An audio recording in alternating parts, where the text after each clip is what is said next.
Perkenalkan, saya Ahmad Faisal Arif dengan NIM 230204601047, Prodi Teknik Elektro kelas 04. Baik, kali ini saya akan menjelaskan mengenai era kemerdekaan, Orde Lama, Orde Baru, dan yang terakhir reformasi. Baik, yang pertama, masa sebelum Indonesia merdeka atau yang biasa disebut pra-kemerdekaan. Itu seperti dijajah Belanda dan Jepang, yaitu Indonesia dikuasai negara lain, sumber dayanya diambil dan budayanya ditekan. Dan yang keduanya rakyat melawan. Sebagai orang Indonesia mulai bersatu dan melawan penjajah, misalnya lewat organisasi Budi Utomo dan Syarikat Islam. Yang ketiga, mencari pemersatu, yaitu para tokoh memikirkan ideologi untuk Indonesia bersatu. Akhirnya lahirlah Pancasila. Dan yang keempat, pemuda bersatu, yaitu Ikrar Sumpah Pemuda 1928, menunjukkan semangat persatuan Indonesia. Intinya, era pra-kemerdekaan isinya perjuangan dan persiapan untuk Indonesia yang merdeka dan bersatu. 2. Era kemerdekaan Indonesia.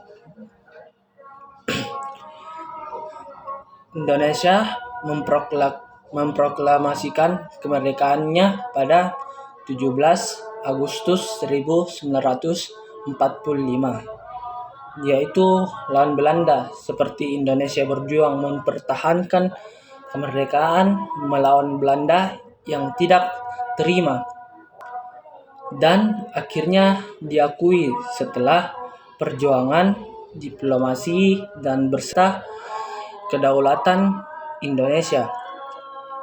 Diakui Belanda pada tahun 1949. Dan yang ketiga, Orde Lama. Orde Lama Indonesia itu seperti masih dicari-cari. Yang dimaksud, Indonesia mencoba berbagai sistem pemerintahan, dari demokrasi parlementer sampai demokrasi terpimpin di bawah Presiden Soekarno. Dan seperti kita berantem dengan tetangga, yaitu Indonesia sempat berkonfrontasi dengan Malaysia, dan situasi politik dan ekonomi tidak terlalu stabil. Tetap satu dasar, Pancasila ditetapkan sebagai satu-satunya asas atau landasan negara.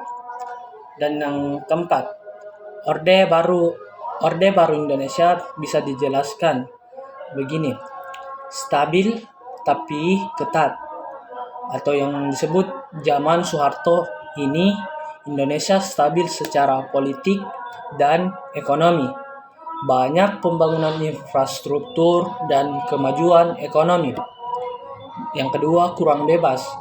Yang dimaksud kebebasan berpendapat dan bersuara dibatasi oleh pemerintahannya. Dan yang ketiga, ekonomi bermasalah. Lama-lama krisis ekonomi datang dan akhirnya Soeharto lengser pada tahun 1998. Dan yang terakhir, era reformasi Indonesia. Simpelnya adalah era baru atau aturan baru. Ini masalah setelah Soeharto turun. Indonesia beralih ke sistem yang lebih demokratis dan terbuka. Yang kedua, bebas bicara, yaitu kebebasan pers dan berpendapat jadi lebih dihormati. Dan masih ada PR sebenarnya. Meski begitu, tantangan seperti korupsi dan kesenjangan sosial masih dihadapi Indonesia. Mungkin itu saja pendapat saya. Kurang dan lebihnya mohon maafkan.